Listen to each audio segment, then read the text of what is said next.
Alors, je vous souhaite la bienvenue à cette activité qui a pour but de vous informer quant à l'avancement des travaux des 5 chantiers du pôle sur les transitions en enseignement supérieur.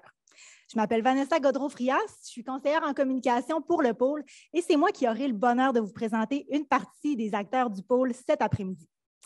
Alors, avant de poursuivre, je vous informe que la première partie de l'activité va être enregistrée et elle sera disponible sur le site web du pôle dans les jours qui viennent. La plupart des gens qui se trouvent ici parmi nous, en ligne ou à distance, l'étaient à pareille date l'an dernier, parce que oui, c'était un 20 avril aussi, sauf que c'était à l'UQAC. Et c'était le moment où on vous présentait le pôle, sa structure et bien sûr les 5 types de transitions prioritaires sur lesquels vos comités de chantier se sont penchés au cours de la dernière année. Mais puisqu'il n'y a aucun chantier qui a le même rythme et qui n'a pas non plus le même modus operandi, il nous semblait important de vous tenir au courant sur ce qui se passe, ce qui s'est passé durant la dernière année et ce qui s'en vient aussi pour les mois qui viennent.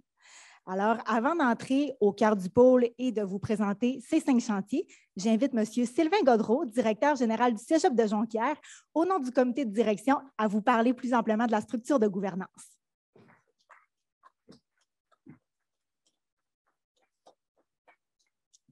Bonjour à tous et à toutes.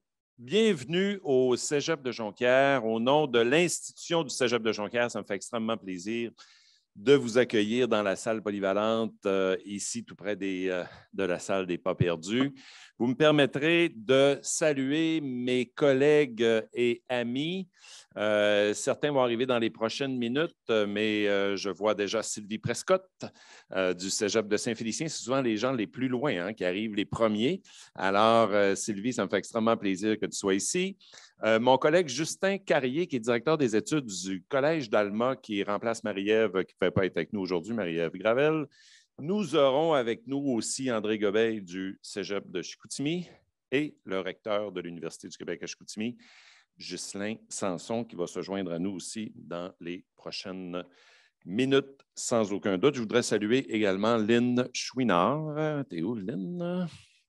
Qui est notre coordonnatrice du côté du pôle des transitions. Vous savez, le Saguenay-Lac-Saint-Jean est une région innovatrice, innovante, mais une région qui a aussi besoin de concertation dans plein de domaines. Alors moi, je suis très, très heureux que la plus grande et la plus belle concertation à l'heure actuelle se fasse en matière d'enseignement supérieur. Nous traçons la voie sur les nécessaires concertations dans une région comme la nôtre et nous le faisons avec un domaine, un secteur qui est certainement le plus important pour l'avenir de notre région, celui de l'éducation, précisément de l'enseignement supérieur, avec une seule préoccupation, celle de la réussite des étudiants et des étudiantes dans un contexte de transition. Alors, c'est beau de voir travailler le pôle sur les transitions parce que tous les projets qui sont soumis dans le cadre du pôle sur les transitions passent un comité de chantier, un comité conseil, le comité de direction est soumis à une évaluation et est également communiqué, donc doit passer par un processus de communication. Alors, tout ce processus, toutes ces étapes de différents comités et communications, mais ça regroupe en tout et partout plus de 75 personnes qui sont impliquées à travers les pôles de transition.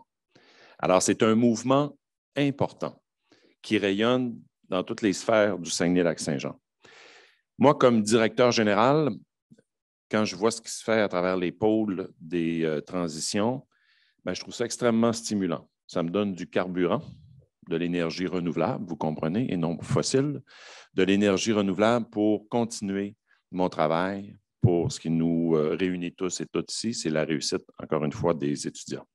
Donc, au nom du comité de direction, je vais vous souhaiter la bienvenue et je veux surtout dire bravo et remercier tous ceux et toutes celles qui sont impliqués dans les pôles. Merci.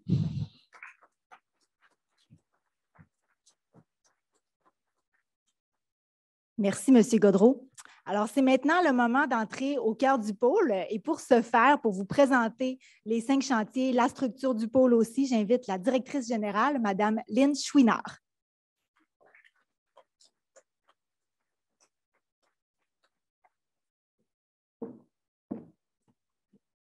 Bonjour. C'est très agréable de vous voir. Merci beaucoup d'être là.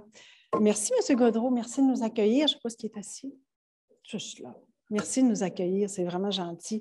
Merci aussi à tout le comité de direction qui, je ne les nommerai pas puisque tu l'as fait tout à l'heure, sans qui ce pôle-là n'existerait pas.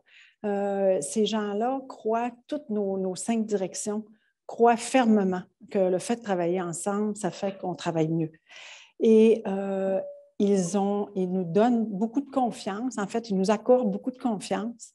Et c'est avec cette énergie-là dont Sylvain parlait que les gens que vous allez voir cet après-midi travaillent. Puis je vous remercie beaucoup de nous accorder cette confiance-là. Ça donne des ailes.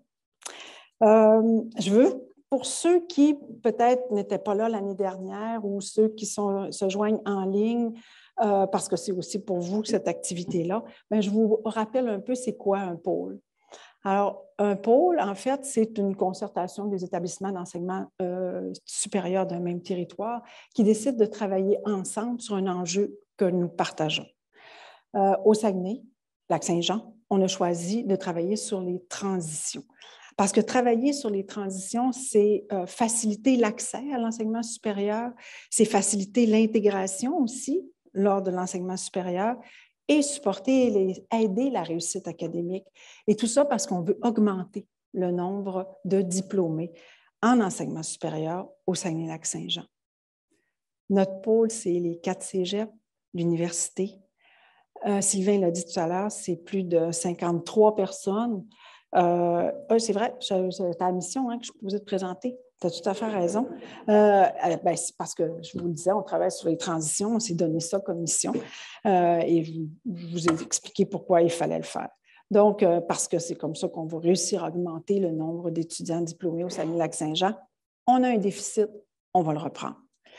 Donc, je vous le disais, 4 cégeps, une université, 75 personnes, en fait 53 personnes dans des comités formels, 75 en ajoutant les sous-comités, bien sûr majoritairement de nos établissements, mais aussi des centres de services scolaires, de Service Québec, du MIFI, des municipalités, des chambres de commerce. En fait, c'est toute une mobilisation, comme disait Sylvain, autour de ces 5 chantiers. Quels sont ces 5 chantiers-là?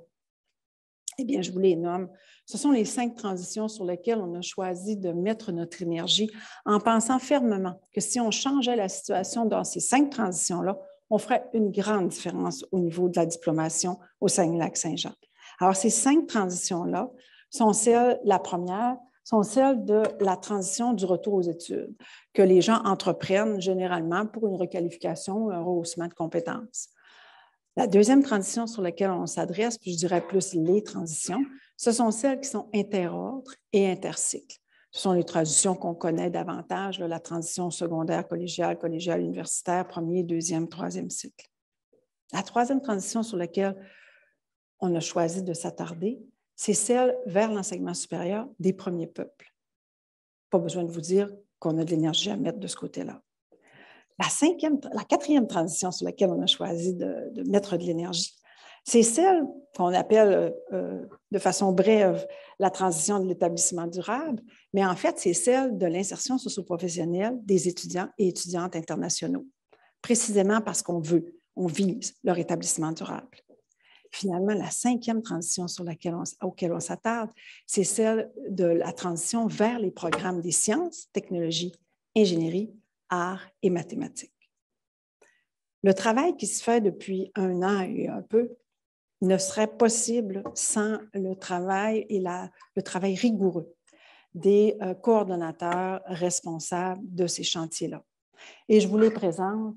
David Girard a coordonné dans l'année qui s'achève, a coordonné le chantier du retour aux études avec les 5 directions de la formation continue de nos établissements. Dans le chantier 2, c'est Marie-Claude Gauthier qui a coordonné et qui coordonnera les travaux du comité de chantier des transitions interordres et intercycles. Sabrina Trottier coordonne le chantier de la transition des premiers peuples. Marie-Hélène Forêt coordonne le laboratoire vivant qui travaille sur la transition de l'insertion socio-professionnelle des étudiants internationaux. Et finalement, Josée Gauthier, la directrice de CoLab, travaille la transition, anime le comité de chantier et les travaux de la transition vers les programmes des STIAM, sciences, technologies, ingénierie, arts et mathématiques. C'est eux qui font le travail. C'est eux aussi qui vont vous présenter dans les minutes qui viennent ce qui est sur la planche à dessin, ce qu'ils ont travaillé cette année, les projets sur lesquels ils travaillent et c'est ce qu'ils vont faire dans les minutes qui suivent. Je nous invite à faire une belle après-midi. Elle est divisée, là, Vanessa vous l'a expliqué, un peu le déroulement de l'après-midi. Vous aurez l'occasion de poser des questions et d'en savoir un peu plus dans les différentes portions de l'activité. Je vous remercie beaucoup. Je nous souhaite une belle après-midi.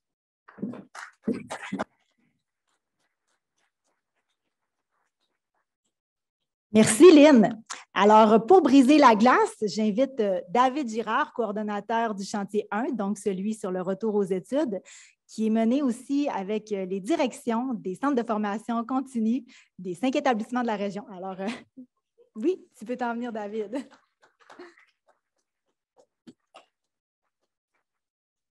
Merci beaucoup, Vanessa. Bonjour à toutes et à tous. Je suis super content de vous voir. Je vous voyais arriver tout à l'heure. J'étais là, Colin de Belle Énergie. C'est tellement trippant de voir que nos 5 établissements d'enseignement supérieur se mettent ensemble. Je trouve que ça montre une force de réseau. Ça montre une belle mobilisation autour de la transition, mais aussi autour de la collaboration, autour de la communication entre nos établissements. Donc, on m'a déjà présenté. Je m'appelle David Girard. Je suis le chargé de projet, coordonnateur du chantier numéro 1. On va le nommer ensemble une seule fois aujourd'hui. Donc, alors, le chantier numéro 1, c'est... Non, je ne serais pas prêt pour celle-là. Alors, le chantier numéro 1 travaille sur les transitions du retour aux études dans le cadre d'un rehaussement ou d'une requalification, rehaussement de compétences ou d'une requalification. Vous voyez que je mélange quand même mes mots. Avant de commencer et vous présenter ce qu'on a fait dans la dernière année, j'aimerais vraiment qu'on remercie Lynn et Vanessa pour l'organisation de ce bel événement. Je suis super content, encore une fois, qu'on soit avec vous. Alors, OK, non, on ne veut pas bouger. Merci. OK. Vanessa, ça va être prêt pour la prochaine. Alors, j'ai coordonné le chantier 1 avec plusieurs personnes. Je tenais vraiment à vous les présenter. Alors, pour ceux et celles là, qui ne s'en souviennent pas ou qui avaient besoin d'un rappel, le chantier 1 a été confié au service de formation continue de nos établissements l'année dernière et le comité de chantier a été composé de nos 5 directions de formation continue. Excusez, hein, je suis comme votre entrée. Hein, je suis un peu... Alors, la coordination a été confiée en fait au Collège d'Alma. C'est M. Jean-Rémy Dionne, directeur de la formation continue du Collège d'Alma, qui a coordonné le chantier au complet, épaulé de Mme Guylaine Malaison. Excusez, là, un peu. OK. Vous m'entendez-tu? Ça va pas m'aider de me promener. C'est bon? OK. Alors, Mme Guylaine Malaison, directrice de la formation continue à l'UQAC. Non, les gens qui sont en ligne doivent t'entendre. Le statique, ça m'a rejoint moins. Alors, pour les gens en ligne, désolé, Mme Guylaine Malaison, directrice de la formation continue à l'UQAC, M. Sébastien Renaud, directeur de la formation continue chez Humanis Cégep de Chicoutimi, Mme Nancy Gagnon, directrice de la formation continue chez Mastera Cégep de Jonquière et Mme Manon Gingras, directrice de la formation continue du Cégep de Saint-Félicien. Donc, en fait, on a mis tous ces cerveaux-là ensemble et on s'est dit, questionnez-vous sur comment est-ce qu'on pourrait améliorer les transitions dans le cadre d'un retour aux études. Ces personnes-là se sont assises, se sont questionnées, se sont dit, c'est qui les meilleurs acteurs, c'est qui nos meilleurs coéquipiers pour aller travailler sur ces transitions-là, pour faciliter les transitions pour nos étudiants. Et bien, en fait, là, le questionnement s'est répondu lui-même. On s'est dit, on va aller sur le terrain. Ceux qui travaillent avec les étudiants, qui travaillent avec les entreprises dans nos services et qui donc connaissent beaucoup plus les transitions. Donc, de ces réflexions-là, dans les rédactions de projets, sont découlés 2 sous-comités. On va les appeler comité service aux entreprises, donc SAE, et le comité reconnaissance d'acquis et des compétences, le RAC, pour nous cet après-midi. Au niveau du comité service aux entreprises, je n'étais pas prêt pour ça non plus, mais c'est pas... Merci, tu es bien fine. J'ai de l'eau. Mais c'est quand même stressant, je ne connais pas tout.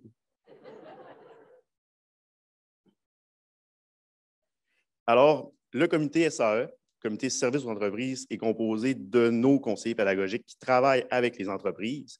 Donc, un représentant par établissement. On a joint également certains autres partenaires au courant de l'année à ce comité-là. Et le comité reconnaissance d'acquis des compétences est composé vraiment de nos conseillers qui travaillent en RAC avec les étudiants. Donc, ces 2 comités-là ont été amenés à travailler sur différents projets. Quand on est arrivé en mars dernier, notre premier projet, en fait, là, ça a été la mise sur pied, la création d'un événement porté sur l'innovation en formation de la main-d'œuvre.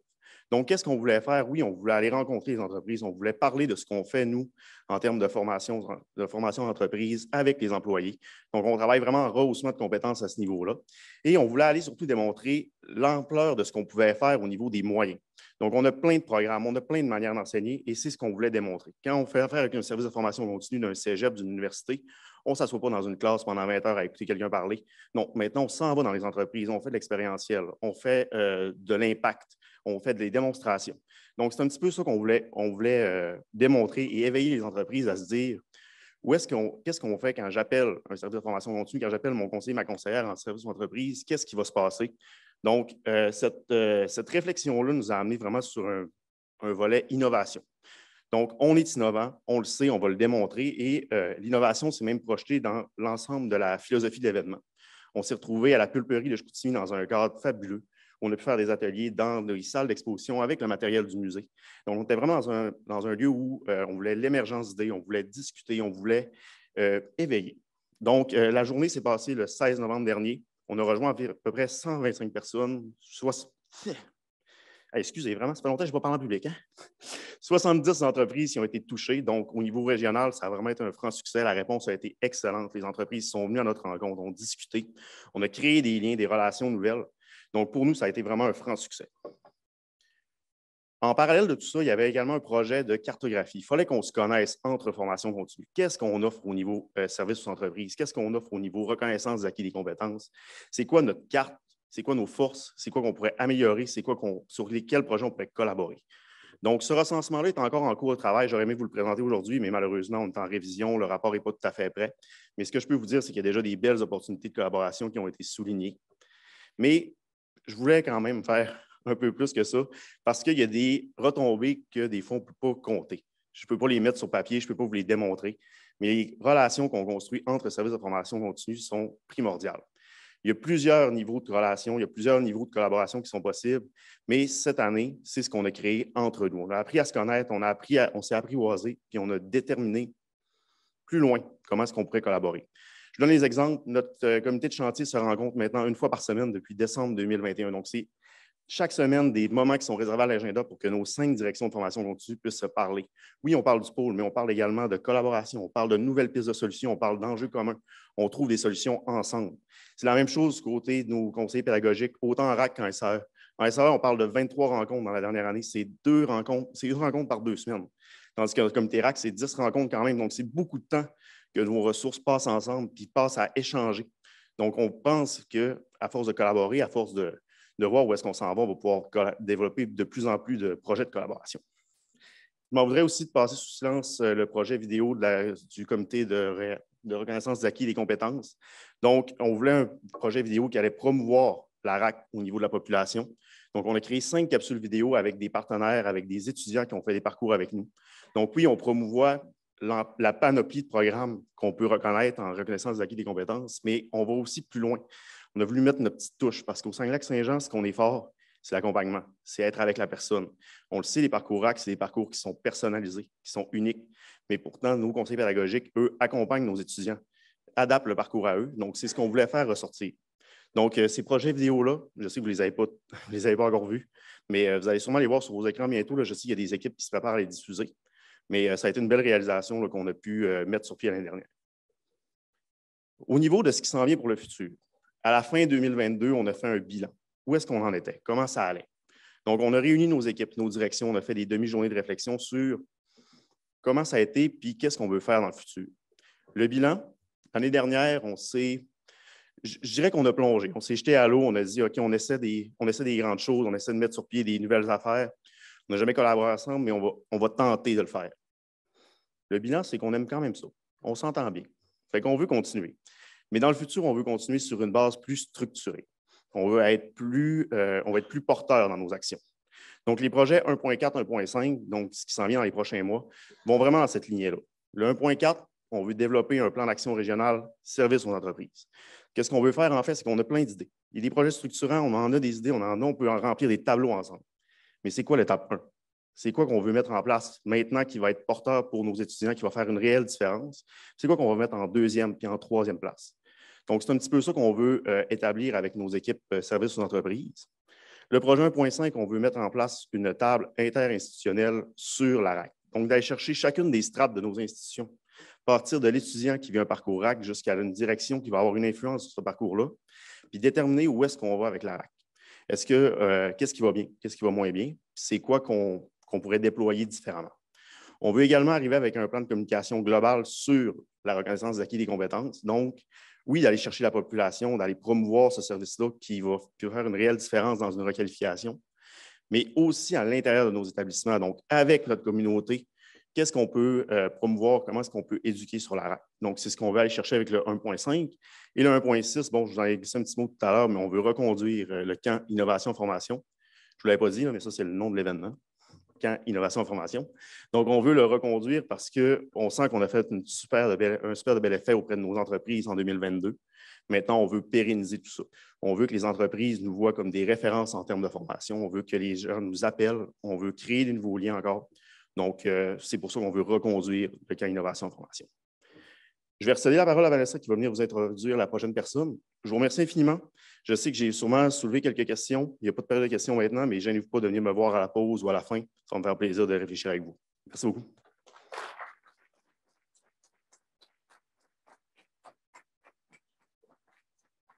Merci, David. Alors, le chantier qui porte sur la transition intérieure des intercycles est sous la responsabilité de Marie-Claude Gauthier. Donc, son comité de chantier compte une dizaine de membres provenant des 5 établissements de la région et je l'invite à vous présenter ce vaste chantier ainsi que les travaux qui y sont menés.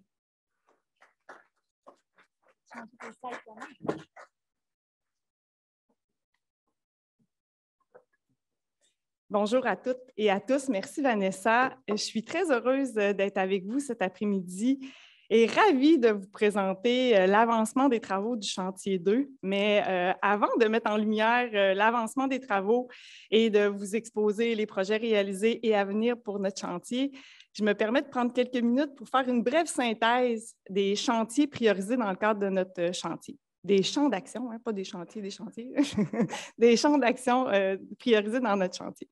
Donc, c'est moi, il faut qu'il y ait la responsabilité des... Excusez. Hein.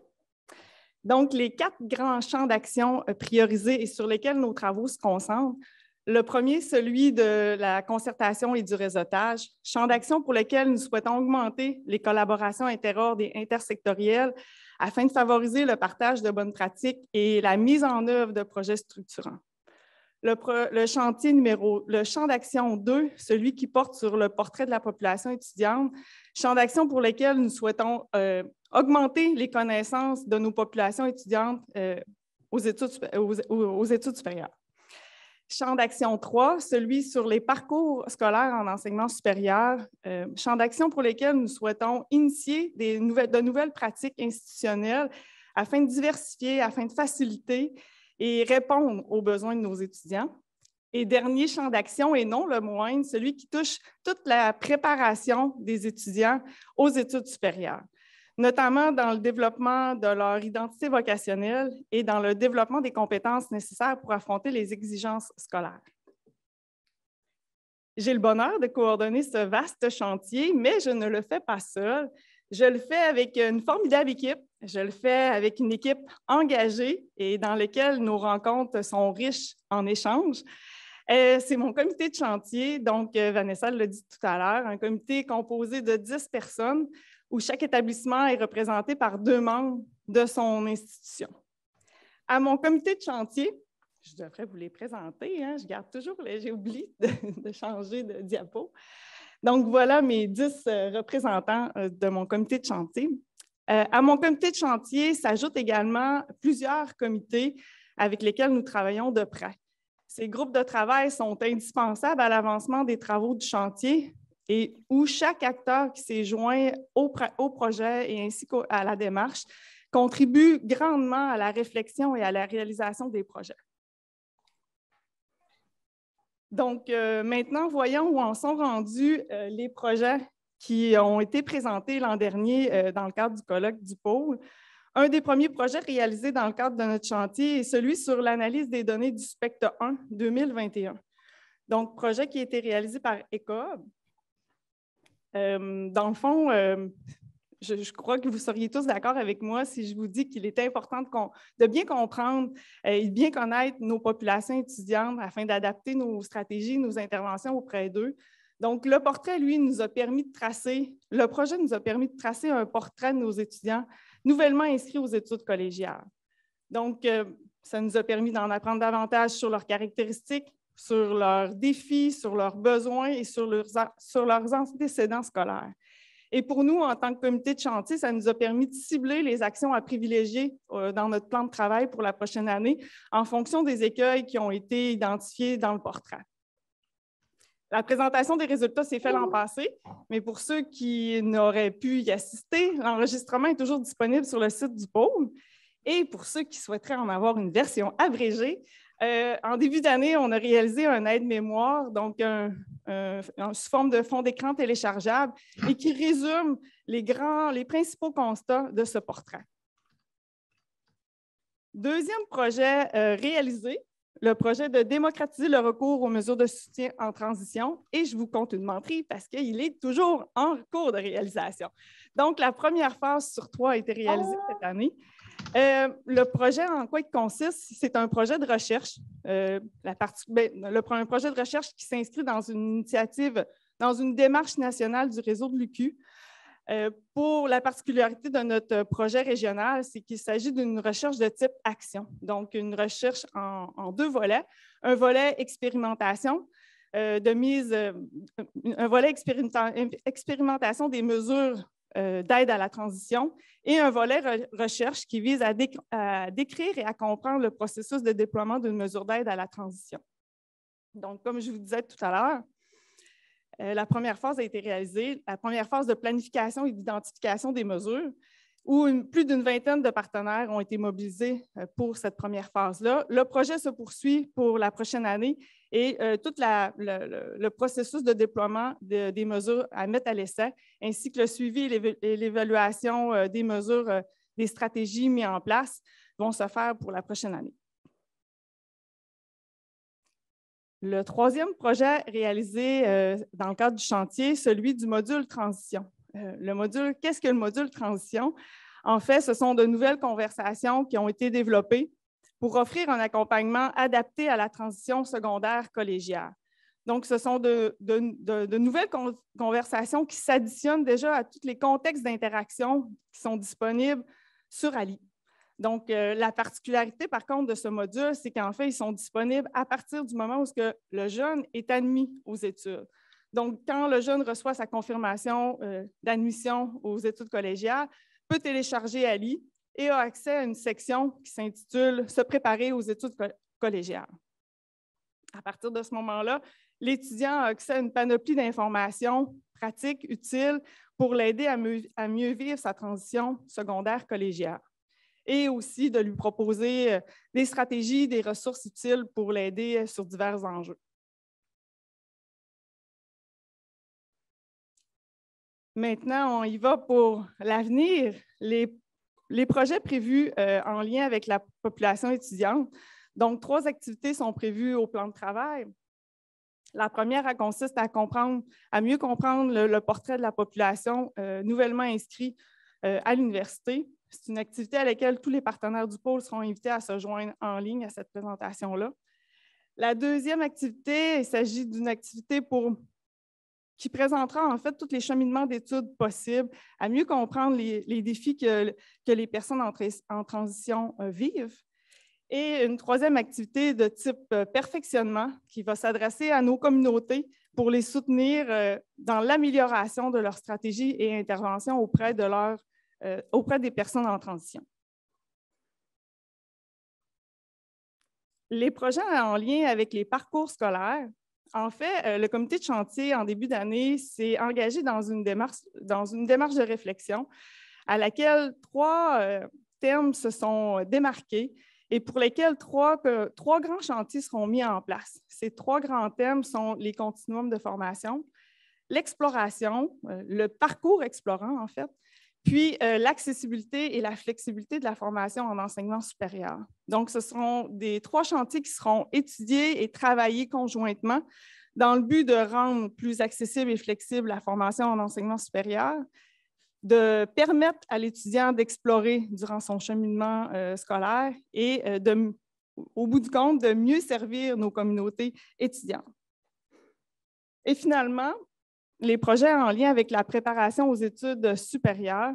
Donc, 3 projets sont prévus au plan de travail. Le premier, je vous l'ai mentionné tout à l'heure, celui de démocratiser le recours aux mesures de soutien en transition qui se poursuit pour la prochaine année, où 2 projets seront mis à l'essai, celui du projet ALI et celui du projet d'intégrité académique.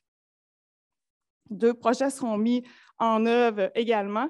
Un qui sera davantage destiné aux parents pour mieux les outiller, mieux les informer dans l'accompagnement de leurs jeunes vers les études supérieures. Et finalement, un dernier projet qui sera mis en œuvre dans la prochaine année et qui touche tout le développement de l'identité vocationnelle.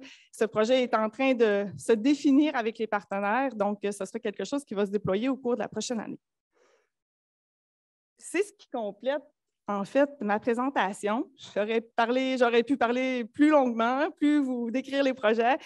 J'espère que ça vous a quand même permis d'y voir plus clair, d'en apprendre davantage. Je vous remercie de votre attention et je demeure disponible et bien ouverte à toute discussion après l'activité. Merci.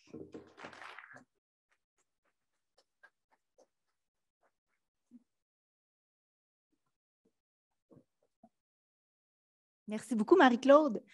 J'invite maintenant Sabrina Trottier. Oui, Sabrina, coordonnatrice du chantier sur les transitions vers l'enseignement supérieur des premiers peuples.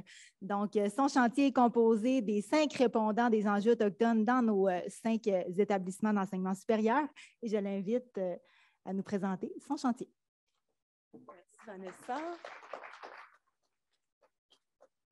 Oui, Cassinou, bonjour.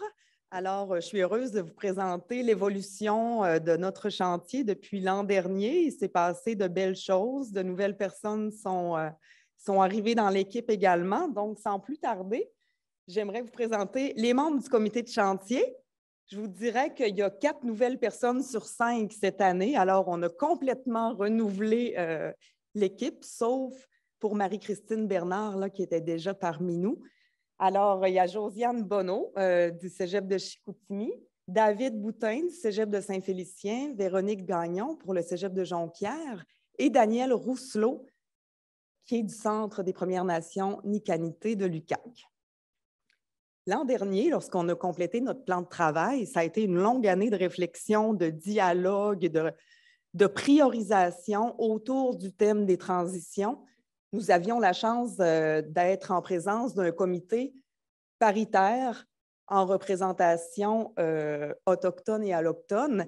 C'est un enjeu. Cette année, on ne se trouve plus dans la même situation. Je mentionne moi-même que je suis plus une alliée allochtone par rapport à ce dossier, mais vous verrez que dans nos objectifs,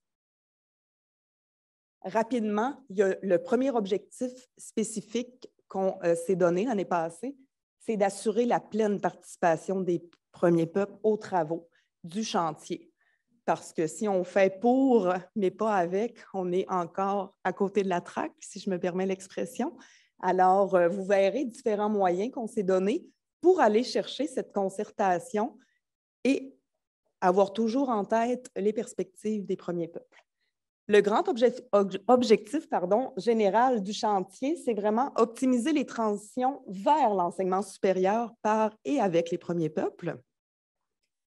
Et on sait qu'il y a différentes transitions. Ça peut être de l'université vers le cégep, ça peut être d'un programme à l'autre, mais aussi les jeunes étudiants des premiers peuples qui quittent le secondaire régulier ou adulte pour atteindre le cégep ou l'université, mais on voit beaucoup aussi de retour aux études. C'est particulier, c'est fréquent là, chez les étudiants des Premières Nations, avec des parcours atypiques et des défis, par exemple, d'étudiants parents, de départ de la communauté pour venir étudier en milieu urbain. Deuxième objectif, collaborer aux projets de recherche régionaux qui concernent les transitions. Je vais revenir sur ce point-là tout à l'heure pour vous en dire un petit peu plus. Améliorer la représentation des étudiants des premiers peuples dans nos institutions. On sait qu'il y a une sous-représentation en enseignement supérieur. On est allé colliger des données à savoir quelle est la représentation pour les 4 cégeps et l'UQAC. On sait qu'il y a une difficulté à obtenir les chiffres réels parce que ce n'est pas tout le monde qui s'identifie. On demande seulement de cocher à la demande d'admission si on est des premiers peuples ou pas. Alors, ça peut être intimidant, on ne peut pas comprendre la pertinence de le faire.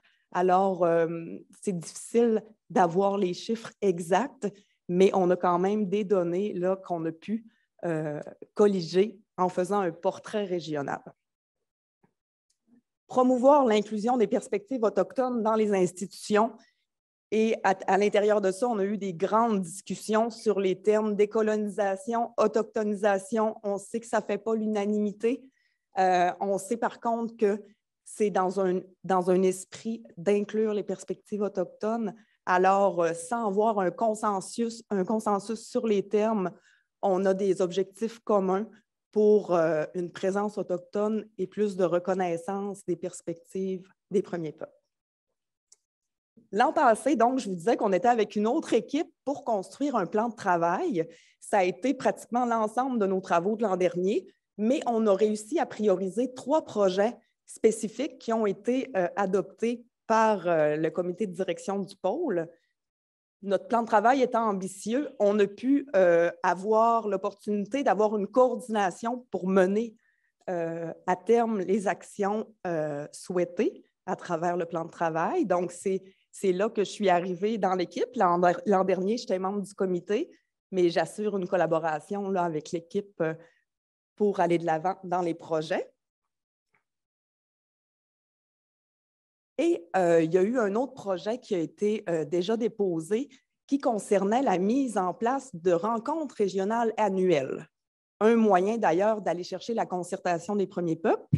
Mais d'abord, on voulait se concerter entre établissements et c'est pourquoi on a lancé une invitation aux directeurs des 4 cégeps et de l'UQAC. Au-delà du comité de direction du pôle, on a réussi à réunir des directeurs généraux, recteurs, directeurs des affaires étudiantes, de la formation continue, autour d'une rencontre fort pertinente où on est allé valider notre plan de travail pour créer une adhésion plus profonde, pour tenter d'obtenir des engagements plus institutionnels aussi, pour aller dans des démarches structurantes où on est moins dans les initiatives individuelles, mais on va de l'avant ensemble.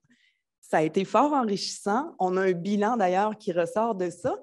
Et cette année, on fait des démarches pour faire un retour avec les équipes de direction dans chacun des établissements pour vous présenter qu'est-ce que vous nous avez dit, ce serait quoi les pistes d'action prioritaires. Tantôt, ça regarde les institutions respectives, mais souvent, ça peut être fait à travers une collaboration régionale.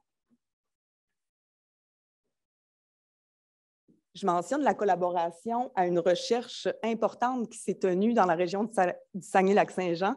Je vois d'ailleurs Mme Josée Thivierge, qui était une des chercheurs à ECOB, participante pour cette recherche-là, en collaboration avec 2 chercheurs de l'UQAC, Marie-Pierre Baron et Nathalie Sasseville, une recherche qui s'intitulait « Favoriser les transitions afin de soutenir la persévérance des Premières Nations au Saguenay-Lac-Saint-Jean ». Ça a été un autre moyen pour entendre les voix des étudiants autochtones. Elles ont entamé des collectes de données à travers des cercles de partage sur les défis, enjeux vécus par les étudiants de notre milieu en 2021-22. Donc, c'est des données fraîches, récentes, régionales. Et elles ont également interpellé les intervenants dédiés au service aux étudiants autochtones, mais elles sont allées plus largement à la rencontre du personnel des établissements. Parce que oui, on fait des formations sur la sécurisation culturelle, mais ce n'est pas seulement sur une base individuelle. On voit la sécurisation culturelle de manière institutionnelle. Il y a des mises en lumière vraiment pertinentes. Je te salue, Josée, parce que je viens de lire le rapport préliminaire et bientôt, il sera disponible au public. Donc, on va pouvoir le partager là, pour vous tenir informés.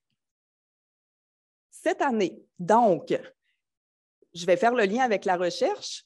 On a eu l'occasion, avec l'équipe de chercheurs, de diffuser les résultats du portrait régional en lien avec les transitions, avec des résultats préliminaires de la recherche et la mise en valeur des initiatives régionales déployées au chantier. Par exemple, au colloque sur la persévérance et la réussite scolaire des étudiants des premiers peuples, qui se tenait à l'Université Laval, on a également fait une communication lors du premier forum sur la sécurisation culturelle tenu à Alma en novembre dernier. Et j'en discutais avec José. Pour l'an prochain, il y aurait peut-être l'ouverture à faire un webinaire pour s'adresser à toute la communauté collégiale et universitaire pour faire le point sur cette recherche et des pistes de solutions pour aller plus loin ensemble. Dans les autres actions déployées, je vous ai parlé de la rencontre régionale avec les directions. Il y a des pistes d'action prioritaires qui en sont ressorties. On a entendu des directions, notamment, on aimerait mieux connaître le portrait des étudiants qui sont en nos murs. On aimerait mieux connaître les services que vous déployez, les initiatives qui sont faites pour aller plus loin. Donc, pour nous aussi, c'est intéressant d'en savoir plus sur qu'est-ce qui se fait régionalement pour s'inter-influencer, partager les pratiques inspirantes. Donc, une collecte de données en 30 questions. Déjà, comme données de base, on a pu savoir que régionalement, pour ceux qui sont identifiés, qu'on connaît, il y aurait autour de 335 étudiants des premiers peuples dans les 5 institutions. Si on calcule les formations qui sont offertes par nos institutions hors région, le chiffre s'élève à plus de 500. Et on pense souvent à, oui, majoritairement Inuit, Atikamekw, mais sur les 11 nations autochtones, c'est 9 qu'on connaît en nos murs. C'est près d'un étudiant sur 3 qui est dans une démarche de retour aux études. C'est plus de 50% des données qu'on avait, 50% des étudiants qui faisaient un départ de la communauté pour s'établir en milieu urbain pour les études. Et près d'un quart d'entre eux, le français n'est pas sa langue maternelle, mais c'est bien une langue autochtone. Donc, quand on parle de défis liés aux transitions, on voit que pour les premiers peuples, il y a des données, il y a des défis supplémentaires. On veut organiser une autre rencontre régionale. Elle aura lieu en juin prochain. Là, on sort des murs de nos établissements. On veut justement aller à la rencontre des acteurs en éducation des communautés, de l'éducation secondaire aux réguliers et aux adultes. On veut aussi faire du lien avec les organismes communautaires autochtones. On veut entendre les voix des étudiants, des diplômés. Donc, c'est une rencontre régionale qui va nous permettre de dresser le portrait de nos actions, enrichir nos pratiques en écoutant les enjeux problématiques et défis qu'ils expriment. Donc, cette rencontre-là, on avait une rencontre de comité justement tout à l'heure pour en parler. On espère, à travers cette rencontre-là, valider la pertinence d'un projet qu'on a déposé l'an passé au pôle, qui est la création d'un espace de concertation régionale, une table régionale où les enjeux d'éducation en enseignement supérieur pour les premiers peuples seraient le centre d'action, donc en lien avec la transition, la persévérance, la réussite. Ça va être un moyen, lors de la rencontre régionale, d'aller se concerter vers cet objectif-là en co-créant avec les gens des premiers peuples. Puis on s'attardait justement avec la préoccupation d'avoir une assemblée à parité autochtone et pas juste se retrouver majoritairement entre allochtones. Alors, pour l'an prochain, il y a aussi des projets plus concrets qui s'en viennent. Je ne vous ai pas présenté tous les moyens au plan de travail, mais par exemple, on a réalisé à travers la recherche qui le confirme aussi, le manque d'accès aux ressources. Parfois, ce n'est pas assez visible. Par exemple, même nos services dédiés aux étudiants autochtones, les étudiants ne le savent pas, les acteurs du secondaire ne les connaissent pas. Ça peut aussi être, par exemple, s'il y a des places réservées, quand on parle de voies d'accès, développer les voies d'accès, il y a des places réservées. Parfois, ce n'est pas affiché, on ne sait pas où trouver l'information.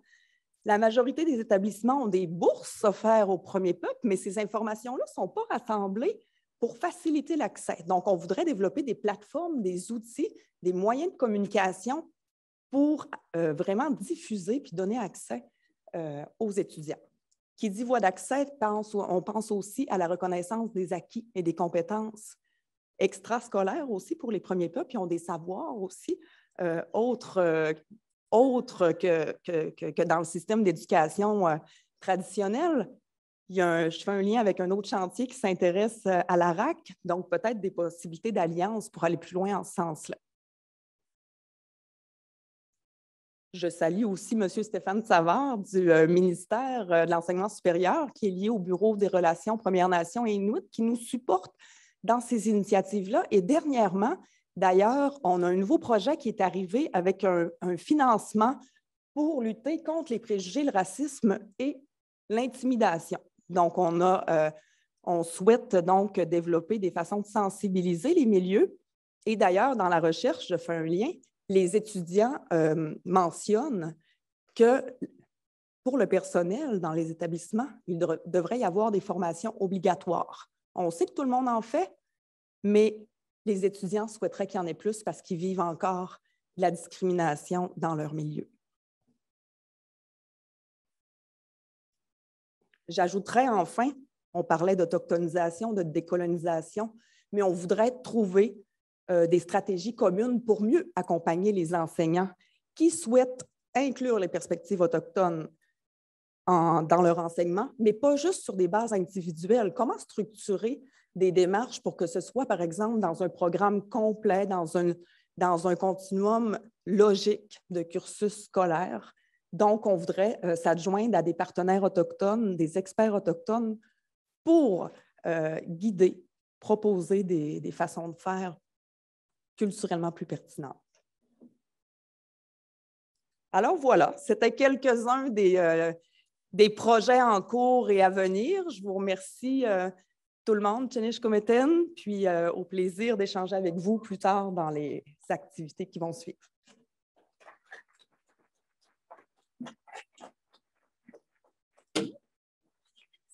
Merci. Je vous propose maintenant, merci Sabrina, je vous propose maintenant d'écouter Marie-Hélène Forêt, qui est coordonnatrice du chantier sur les transitions de l'insertion socio-professionnelle des étudiants internationaux. Alors, Marie-Hélène mène un laboratoire vivant avec un comité de pilotage qu'elle va vous présenter sous peu. Je l'invite à vous présenter justement les 3 cellules d'innovation qui ont été mises en place cette année et dont les mesures vont être expérimentées au cours des mois à venir. Marie-Hélène?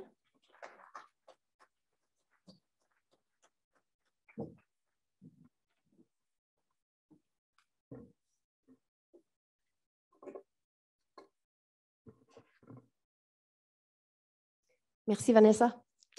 Bonjour, ça me fait plaisir de vous présenter le chantier numéro 4, celui de l'insertion socio-professionnelle des étudiantes et étudiants internationaux. Nous sommes toujours à la recherche d'un acronyme, mais pour vous simplifier la tâche, on travaille le passage des étudiants internationaux qui ont un statut d'étudiant dans nos établissements vers celui de travailleurs, de résidents dans la région du Saguenay-Lac-Saint-Jean. On poursuit 3 objectifs, celui de favoriser leur rétablissement durable dans la région, entre autres en développant la concertation et la collaboration entre les acteurs clés qui sont impliqués dans cette transition. Et plus spécifiquement, notre objectif, c'est de développer des services pour favoriser leur processus d'insertion professionnelle. Autre particularité de notre chantier, Vanessa nous le nommait, nous opérons sous un modèle de laboratoire vivant. Donc, toute la démarche est teintée de ce modèle. Ça influence beaucoup l'importance qu'on accorde au processus. Plus particulièrement, on s'est doté d'un espace d'innovation ouverte finalement qui est centré sur l'usager, ici l'étudiant international, l'employeur, et on cherche des solutions innovantes à des enjeux qui sont complexes, multifacteurs, multi-acteurs. Donc, on va vouloir expérimenter des solutions co-créées en milieu réel, donc dans nos milieux. Et on va vouloir finalement déployer les solutions qui vont être les plus porteuses. Fidèle à notre approche de laboratoire vivant, on a formé un comité de pilotage qui est composé d'acteurs de différents milieux de nos établissements, mais aussi de différents secteurs de notre région, incluant, entre autres, une étudiante internationale et un employeur. Donc, on opère dans une dynamique intersectorielle, puis on agit constamment en tant que comité de chantier avec notre communauté et notre écosystème élargi. Le comité de pilotage et le chantier a la chance de recevoir l'accompagnement du laboratoire en gouvernance alternative, l'Agora de l'UQAC, ECOB Recherche et Transfert et le laboratoire en innovation ouverte, le LIO, du Cégep de Rivière-du-Loup. Dans les derniers mois, nous avons travaillé au développement d'une vision commune et à l'identification de nos projets prioritaires. Pour y arriver, on a réalisé 3 activités collaboratives régionales au Collab. Ça nous a permis de rassembler plus d'une 50aine d'acteurs clés de notre région qui travaillent de près ou de loin là, autour des initiatives en immigration. Donc, il y avait des représentants de MRC, d'instances de concertation, de la recherche de nos établissements, des gens plus au niveau du milieu socio-économique également.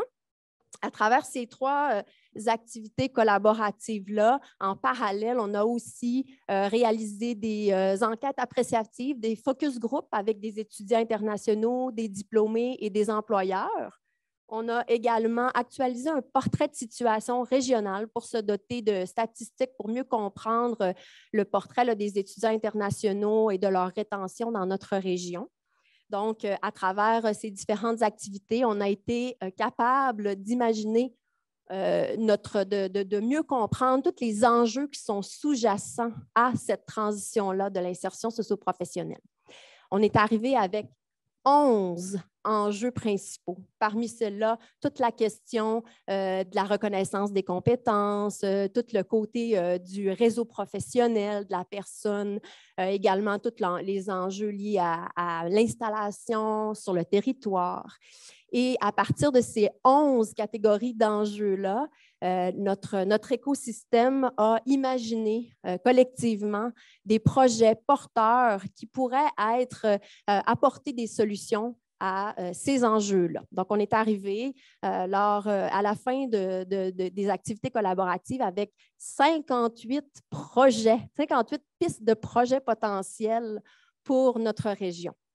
Vous comprendrez qu'il a fallu faire un travail de priorisation et de se doter de critères pour voir ce qu'on allait choisir de travailler comme chantier. Parmi ces critères, c'est sûr qu'on a choisi d'aborder le tout avec une vision plus systémique et on a aussi vraiment accordé de l'importance à notre pouvoir d'action comme chantier. Où est-ce que nous, on pouvait apporter en complémentarité avec l'ensemble de ce qui se fait déjà, de toutes les initiatives et les projets qui se font déjà en immigration dans notre région. Donc, c'est à travers ce travail de priorisation-là qu'on est arrivé à définir des champs d'action, 3 champs d'action pour notre chantier et 20 projets orphelins que je vous présente à l'instant. Les champs d'action priorisés par le chantier. Le premier d'entre eux, c'est tout ce qui concerne les mesures d'accompagnement et de formation pour les entreprises. L'idée ici, c'est certain qu'il y a déjà beaucoup de formations et de mécanismes d'accompagnement qui sont fournis aux entreprises de la région pour les personnes immigrantes, mais on croit qu'il y a des petits arrimages à faire, des ajustements à faire pour bonifier cette offre de formation-là, plus spécifiquement pour nos étudiants internationaux diplômés de nos établissements. Et on considère en fait que l'accompagnement de ces entreprises pourrait débuter plus tôt dans le processus, donc par exemple lors de l'arrivée en stage de nos étudiants ou plus dans leurs premières expériences professionnelles. Donc ici, on s'inscrit vraiment en bonification de l'existant. C'est un petit peu la même chose pour le champ d'action numéro 2 qui concerne les pratiques et les modèles de jumelage. Lorsqu'on parle d'un jumelage interculturel, là, c'est l'idée derrière ça, c'est d'associer une personne immigrante à une personne, de la pairer avec quelqu'un de la communauté d'accueil. Donc ici, encore une fois, l'idée est de venir créer, varier des types de jumelage, de créer des nouveaux modèles pour un peu plus refléter la réalité que peuvent vivre les étudiants internationaux pendant leur parcours, que ce soit des jumelages avec des employeurs, des gens de la communauté, et de les accompagner plus tôt dans le processus vers leur insertion sur le marché du travail. Enfin, le champ d'action numéro 3, c'est celui qu'on a appelé le continuum de services pour les étudiants internationaux. Il faut comprendre qu'un étudiant international va avoir accès à une variété de services et de ressources d'accompagnement pendant ses études. Ce sont surtout des services dans son milieu scolaire qu'il va recevoir. Et lorsqu'il va quitter, parce qu'il est diplômé, et tenter de s'établir, de s'insérer sur le marché du travail, tout le système d'accompagnement, d'aide, les ressources en tant que telles vont changer. Donc, notre champ d'action, c'est d'essayer de créer le pont entre ces systèmes d'accompagnement pour faciliter cette transition pour l'étudiant international. Ces champs d'action, on a déjà commencé à les travailler en groupe, en comité, en cellules, pour les convertir en projets concrets pour nos milieux. Je vous parlais des projets orphelins. Donc, en choisissant ces 3 champs d'action que je viens de vous présenter, il a fallu faire des choix déchirants et on a dû laisser de côté des projets trop intéressants. Donc, on les a renommés les projets orphelins. Je vous donne des exemples. Par exemple, dans les idées qui sont ressorties de nos activités collaboratives, on a parlé de création de tiers-lieux ou de lieux de socialisation pour les personnes immigrantes et les étudiants, de création de réseaux virtuels pour favoriser plus d'espace au niveau plus social, du lien social. On a aussi parlé beaucoup de projets qui touchent la sensibilisation, la lutte aux préjugés, à la discrimination. Donc, il y avait eu des idées de monter des campagnes régionales ou territoriales de sensibilisation. Ces projets orphelins ont été présentés donc à notre communauté, à ceux avec qui on a travaillé depuis les derniers mois, et le processus d'adoption a été entamé. Donc, il y en a qui ont déjà levé la main pour pouvoir peut-être porter ces projets-là, les amener au cœur de leurs actions, leurs missions, pour qu'ils prennent vie finalement. Sur la planche à dessin, ce qui nous occupe en ce moment et pour les prochains mois à venir, c'est ces fameuses cellules d'innovation. Donc, les 3 champs d'action que je vous ai présentés nous ont mené à la création de 3 cellules d'innovation, une pour chacune des champs d'action. Ces cellules d'innovation-là, c'est des sous-comités formés de groupes de 8 à 10 personnes, incluant encore une fois des étudiants internationaux, des diplômés, des employeurs. Leur rôle, ils ont commencé le travail, mais d'ici juin, ils doivent arriver à un prototype de projet, une solution qu'on va expérimenter à l'automne prochain dans nos milieux. Donc, on pourra évaluer finalement leur effet sur les services offerts à nos étudiants internationaux et à nos diplômés. Ensuite, ces projets orphelins-là qu'on a partagés à la communauté, on a choisi comme comité de chantier d'assurer un suivi. Le processus n'est pas tout à fait complété, puis on y croit beaucoup, donc on veut accompagner cette adoption et même accompagner le déploiement de ces autres projets-là. Enfin, on a dans notre plan de travail de réaliser des actions de sensibilisation et de communication sur la transition des étudiants internationaux vers le marché du travail. Vous comprendrez qu'avec l'ensemble tout le processus qui a été fait dans les derniers mois, il y a vraiment beaucoup de données et beaucoup de matériel qui est ressorti.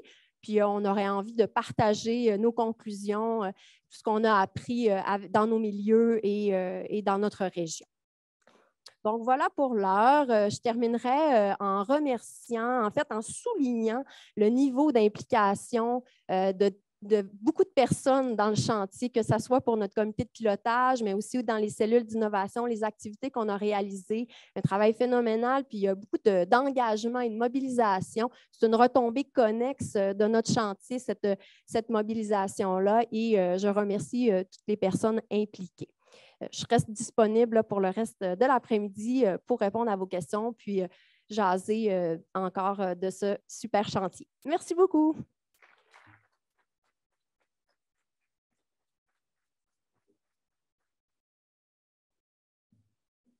Merci beaucoup, Marie-Hélène. Alors maintenant, pour vous parler de la transition vers les programmes des STIAM, alors les sciences, technologies, ingénierie, arts numériques et mathématiques, j'invite Josée Gauthier, directrice du CoLab et coordonnatrice du chantier.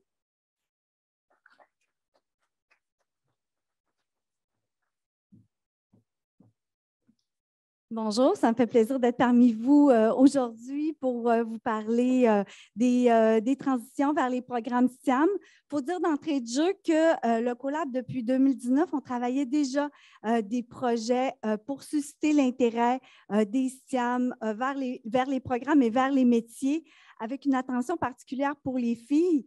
Donc, le chantier numéro 5 nous a vraiment permis d'aller plus loin. Alors, vous allez pouvoir voir de monter un step supérieur puis d'approfondir vraiment les démarches qu'on avait entreprises au cours des dernières années. Donc, le comité de chantier est composé des 4 centres de services scolaires.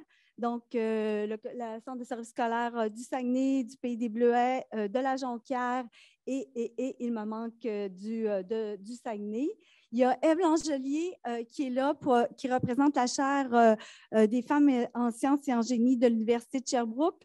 Louise Lafortune, qui est professeure émérite, qui a travaillé beaucoup les filles et les maths, donc la mathophobie. Il y a aussi également, il m'en manque une, Diane Gauthier, qui est là pour tout l'aspect. C'est une enseignante en maths sciences, donc de l'Université du Québec à Chicoutimi. Un rappel des objectifs du chantier. Bien sûr, on veut accroître le nombre de jeunes qui s'inscrivent dans les programmes en sciences, technologies, en arts numériques aussi, au collège et à l'université. Donc, accroître le nombre de jeunes avec une attention spéciale portée aux filles, parce qu'il n'y en a pas beaucoup. Hein.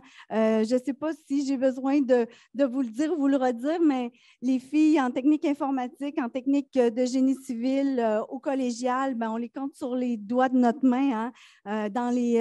En informatique, c'est 11 %. Quand on se rend au baccalauréat, ben, ce n'est pas beaucoup encore. Donc, il faut travailler en amont dès le secondaire pour pouvoir susciter leur intérêt, leur montrer aussi toutes les possibilités que ces métiers-là peuvent avoir pour elles, puis accroître justement le nombre de filles qu'on retrouve au sein de ces programmes. Donc, co-construire avec les centres de services scolaires un plan de travail pour stimuler l'éveil aux carrières du numérique, soutenir les enseignants dans le développement de contenu, valorisant les compétences du futur, outiller aussi le personnel orientant et expérimenter des activités auprès des élèves. Donc, on est parti l'année passée, puis on s'est dit, bon, là, il faut renouveler la revue littérature qu'on avait fait en 2019, aller plus loin. On a eu la chance d'avoir l'Association des femmes francophones en STEM du Canada qui nous a légué toutes les recherches qu'ils avaient faites déjà au niveau de qu'est-ce qui se passait, pourquoi, quels étaient les enjeux des filles en STEM. Je vais parler des STEM parce qu'eux, ils n'avaient pas intégré l'art. Nous, on l'a intégré parce que pour nous, ça fait plein de sens d'intégrer les arts numériques. Donc, ils nous ont légué leur revue littérature, ce qui fait en sorte qu'on a presque 1700 articles, recherches, revues qu'on a. Puis, je dois vous dire on possède maintenant la plus grande revue littérature à ce sujet-là. C'est le chantier qui le possède, puis on va la valoriser, bien entendu, et vous partager ce qu'on a pu ramasser tout au long de l'année. Ce qu'on a fait aussi, c'est que nous, on avait fait des activités ponctuelles, mais on se disait, il faut entrer dans les contenus pédagogiques pour faire en sorte que les contenus, on les contextualise pour qu'ils soient aussi intéressants pour les filles que les garçons en maths sciences. Donc, on a rapatrié beaucoup de contenus pédagogiques qui se faisaient en maths, en techno, physique, chimie. Puis, on a analysé tout ça pour voir si on pouvait faire évoluer les contenus pédagogiques. Donc, ceux qui avaient qui étaient pertinents d'amener, de contextualiser dans une approche sensible à l'EDI. Donc, on les a mis de côté pour se dire, bon, bien là, peut-être que ça pourrait nous amener ailleurs, puis on pourrait aller l'expérimenter dans les écoles secondaires. Fait qu'on a recueilli en tout et partout 116 fiches qu'on a répertoriées, puis qu'on a mis en différents blocs de thèmes. Donc, c'est en gros la première chose qu'on a fait. Je ne sais pas si j'oublie quelque chose.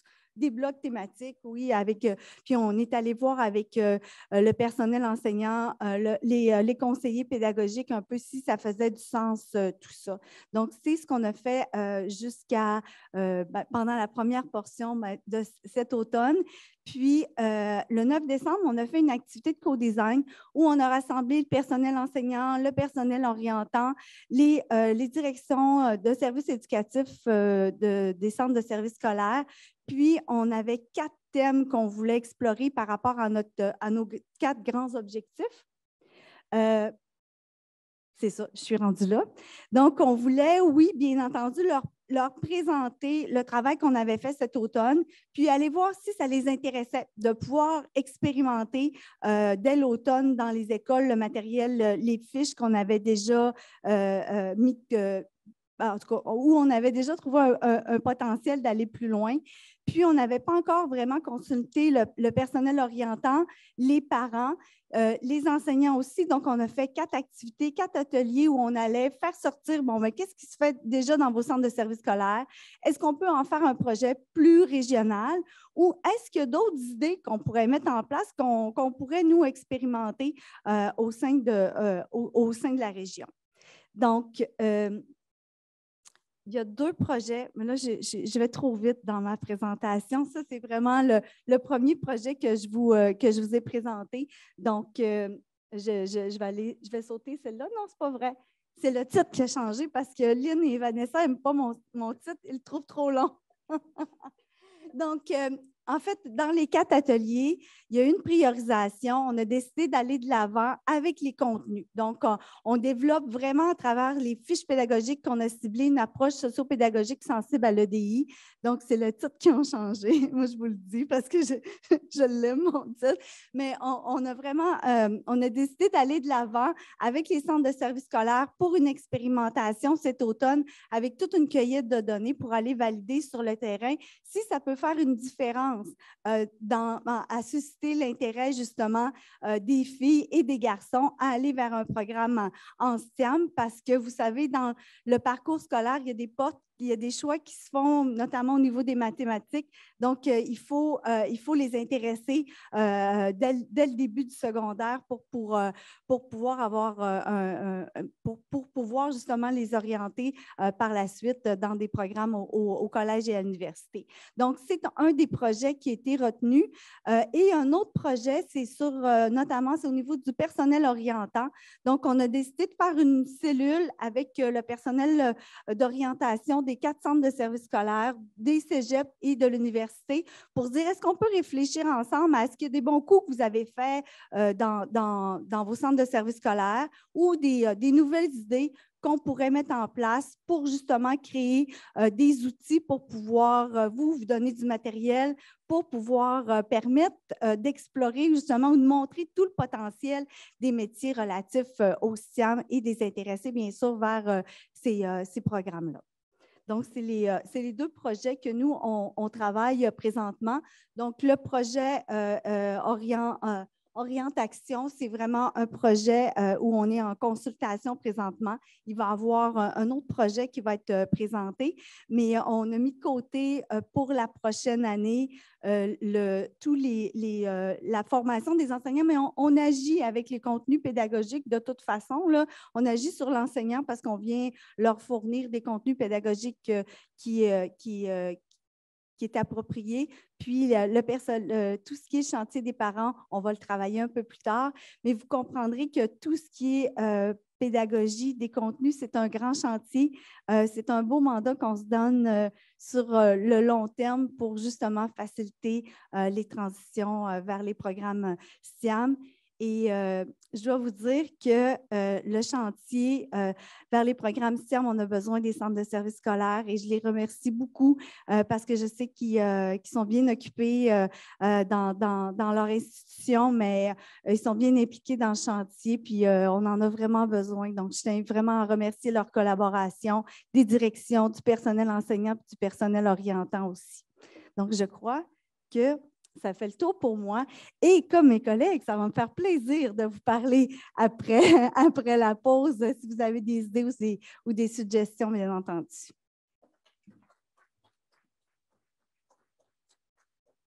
Merci beaucoup, Josée. Alors, tu m'as spoilé pour la pause.